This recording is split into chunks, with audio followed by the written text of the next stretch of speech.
ചെയ്താൽ കഴിഞ്ഞ വീഡിയോൻ്റെ കണ്ടിന്യൂസ് ആണ് ഈ വീഡിയോയിൽ ഞാൻ പറയാനിട്ട് പോകുന്നത് എന്താണെന്ന് വെച്ചാൽ കഴിഞ്ഞ വീഡിയോയിൽ ഞാൻ പറഞ്ഞിട്ടുണ്ടായിരുന്നു ടിപ്പ് നമ്പർ 1 ആയിട്ട് set A proper time table. നിങ്ങൾ ഫസ്റ്റ് ടൈം ആണെങ്കിൽ ഞാൻ അതിനെക്കുറിച്ചൊന്ന് പറയാമെന്ന് കരുതി. സോ ഇന്നത്തെ വീഡിയോ എന്താണെന്ന് വെച്ചാൽ how to create proper time table for SLC. So tip number 1, നിങ്ങൾ ഫ്രീ ആയിട്ടുള്ള ഒരു ടൈം നിങ്ങൾ ചൂസ് ചെയ്യാം.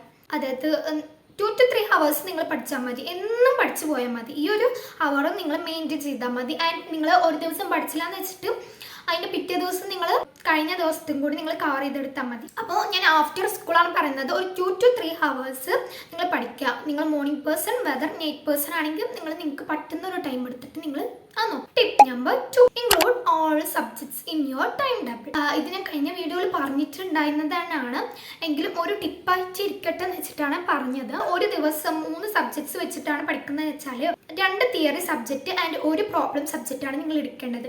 ഇത് സയൻറ്റിഫിക്കലി കുറേ വീഡിയോസിലൊക്കെ ഞാൻ കണ്ടിട്ടുള്ളതാണ്. അതായത് 2 തിയറി സബ്ജക്റ്റ് 1 പ്രോബ്ലം സബ്ജക്റ്റ് ഇങ്ങനെ വെച്ചിട്ട് നമ്മൾ ഒരു 2 to 3 hours കണ്ടിന്യൂസ് ആയിട്ട് ഡെയിലി കോൺസിസ്റ്റൻ്റ് ആയിട്ട് പഠിച്ചു പോയാൽ മതി. ടിപ്പ് നമ്പർ 3 എന്ന് പറയുന്നത് നിങ്ങൾ എല്ലായിടത്തും കേട്ടിട്ടുണ്ടാവും. അതായത് 25 minutes നിങ്ങൾ പഠിക്കുകയാണെന്നുണ്ടെങ്കിൽ 5 minutes നിങ്ങൾ ബ്രേക്ക് എടുക്കുക. നമ്മുടെ പഠിത്തത്തിൽ നിന്നുള്ള ബോറടി അല്ലെങ്കിൽ നമുക്കിപ്പോൾ ഉറക്കം വരികയാണ്, അങ്ങനെയുള്ള എല്ലാ കാര്യങ്ങളും മാറിക്കിട്ടും എന്നാണ് സയൻറ്റിഫിക്കായിട്ട് പ്രൂവ് ചെയ്തിട്ടുള്ള ഒരു സംഭവമാണിത്. സോ നിങ്ങൾ എന്തായാലും ട്രൈ ചെയ്ത് നോക്കാം.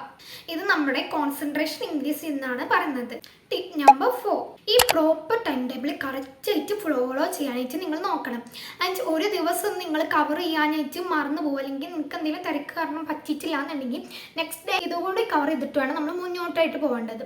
ടിപ്പ് നമ്പർ 5, നിങ്ങളൊരു സിമ്പിൾ ടൈം ടേബിൾ ആയിരിക്കും ഉണ്ടാക്കുന്നുണ്ടാവുക. അത് റെഗുലർ ആയിട്ട് ഫോളോ ചെയ്താൽ മതി, എന്തായാലും നിങ്ങൾക്ക് റിസൾട്ട് കിട്ടുന്നതായിരിക്കും. സോ നിങ്ങൾ എങ്ങനെ ടൈം ടേബിൾ ഉണ്ടാക്കുന്നതെന്ന് വെച്ചാൽ സ്കൂളിൽ 7 സബ്ജക്ട്സ് ആയിരിക്കും ഒരു ദിവസം എടുക്കുന്നുണ്ടാവുക. അതിലിപ്പോൾ മെയിനായിട്ടുള്ള കുറച്ച് സബ്ജക്ട്സ്, അല്ലെങ്കിൽ നിങ്ങൾക്ക് ടഫാണെന്ന് തോന്നുന്ന കുറച്ച് സബ്ജക്ട്സ് ഒക്കെ ആദ്യം എടുത്തിട്ട് നിങ്ങൾക്ക് പറ്റുന്ന രീതിയിൽ, അല്ലെങ്കിൽ നിങ്ങൾക്കിപ്പോൾ ChatGPT, ജെമിനി അങ്ങനെയുള്ള AIകളും നിങ്ങൾക്ക് യൂസ് ചെയ്യാൻ പറ്റുന്നതാണ്.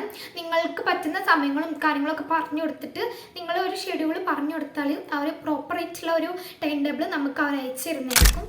ഇന്നത്തെ വീഡിയോയിൽ ഇതൊക്കെയാണ് ഞാൻ പറയാൻ ഉദ്ദേശിച്ചത്. Hope this video is useful for you. So that's it for today.